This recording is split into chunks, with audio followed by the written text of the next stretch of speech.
15ই August স্বাধীনতা দিবসের আগেই ঘর পাবেন সবাই। হ্যাঁ বন্ধুরা, একদম ঠিক শুনেছেন। আপনি যদি প্রধানমন্ত্রী আবাস যোজনায় পাকা বাড়ি পেতে চান, তাহলে 15ই আগস্টের মধ্যেই নিজের ফোন থেকেই করে ফেলুন এই ছোট্ট একটি কাজ। আর আপনাকে পঞ্চায়েত বা সরকারি অফিসে গিয়ে লম্বা লাইনে দাঁড়ানোর দরকার নেই। নিজের অ্যান্ড্রয়েড মোবাইল থেকেই এবার বাড়িতে বসেই নিজেই করতে পারবেন আবাস যোজনার সেলফ সার্ভে। সাথে সাথে যারা আবাস যোজনার প্রথম কিস্তি, দ্বিতীয় কিস্তির টাকা পেয়েছেন কিংবা এখনো পাননি, তাদের জন্যও রয়েছে আরও একটি বড় আপডেট।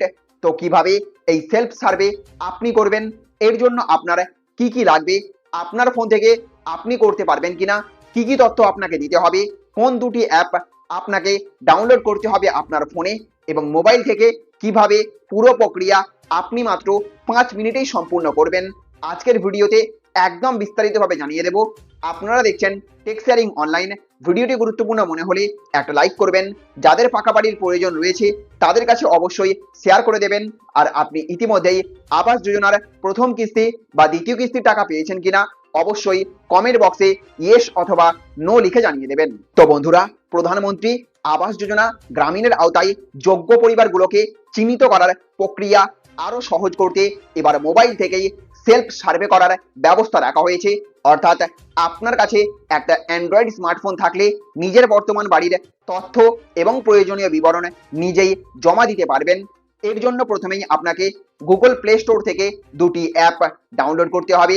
প্রথমটি হচ্ছে আবাস প্লাস 2024 এবং দ্বিতীয়টি হচ্ছে আধার ফেস আপডে। দ্বিতীয় অ্যাপটি মূলত আধার ভিত্তিক ফেস অথেন্টিকেশনের কাজে প্রয়োজন হবে। অ্যাপ ইনস্টল হয়ে গেলে নিজের সঠিক পরিচয় এবং প্রয়োজনীয় তথ্য দিয়ে রেজিস্ট্রেশন সম্পূর্ণ করতে হবে।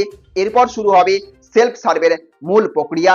প্রথম ধাপে দিতে হবে ব্যক্তিগত তথ্য, আবেদনকারীর নাম, বর্তমান ঠিকানা, জব কার্ড নম্বর এবং যেখানে প্রযোজ্য সেখানে ব্যাংক অ্যাকাউন্ট সংক্রান্ত তথ্য সঠিকভাবে পূরণ করবেন।